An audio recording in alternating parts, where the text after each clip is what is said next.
Stand by, please.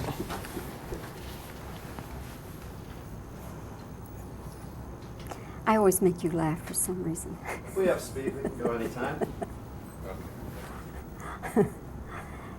Well, Brian DePalma, here we are again discussing another film. And this one I think is going to have a ready-made audience because everybody knows the Untouchables. And the only thing is that they may go into it with some sort of preconceived notions. So what is it that you ideally would like for people to be thinking about when they go in to see your Untouchables? Well, strangely enough, we did a little research in this area that seems that the major movie-going audience, the thing they know most about is Al Capone. A lot of people don't know who the Untouchables are, and a lot of people don't know who Eliot Ness is. From our era, of course, we know who these people are because we saw them on television. But, kids from, 12 to 18, this is like, they don't know who the Untouchables are, but they do know who Al Capone is. So that's why Capone is such an important element in this movie. And in the script, he is portrayed in a very kind of civic-minded, charming, gives press conferences. Everybody loves him. He's supplying liquor, something that everybody wants. The Volstead Act is a very unpopular law. So we try to give Capone a whole different feel to him, even though he's as corrupt as ever. In the public persona, he's a charmer. Historically, how much of the story is true? It's fairly true in the sense that the Untouchables were the group of Treasury men that got the tax evidence against Capone that in fact indicted to him. There were in fact people killed during that process. But there's so much sort of epic mythology involved here. It sort of moves into the area of Billy the Kid and Wyatt Earp. Capone was sentenced to 11 years. What happened to him after that? Did he die in prison or what? No, he was released, I think after he served 8, and he died in 1948 of syphilis. And he and Ness never crossed paths anymore? No. Okay. One of the scenes that I absolutely love and adore in this movie is the baby carriage scene. And of course, those of us who know the battleship Potemkin, there's a parallel there.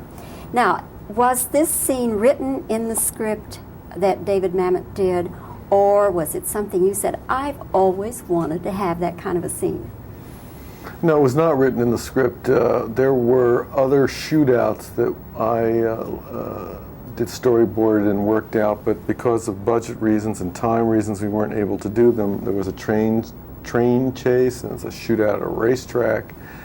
And I got this idea of having this shootout on the staircase, and then the idea of the baby carriage came to me because the scene originally was after the scene where Eliot visits his wife at the hospital.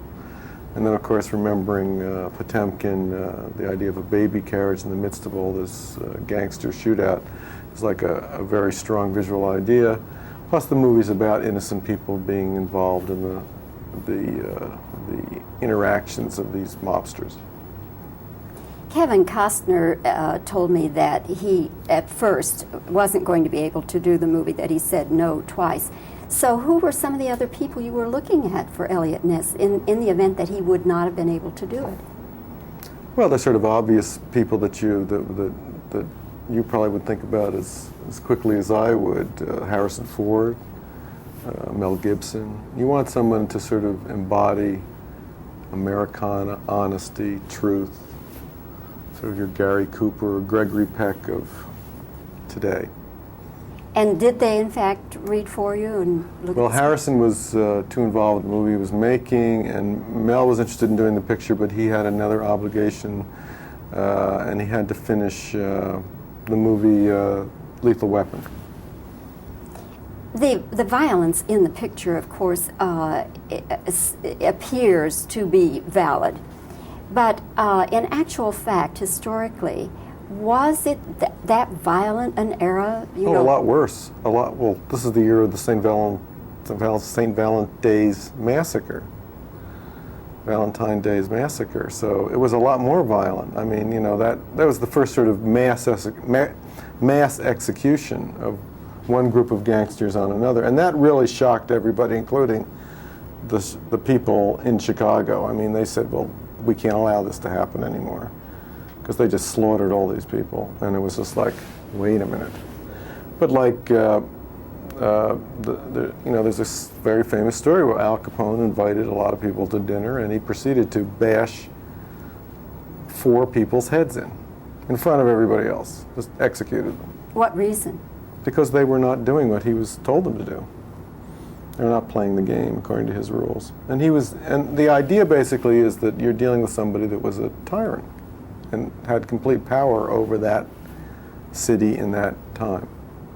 Well, Brian, it's good to talk with you again. I think the film is going to be a whopping success. Thank you. It's really well done, all the way through. Thank you. Congratulations to you. Thank you.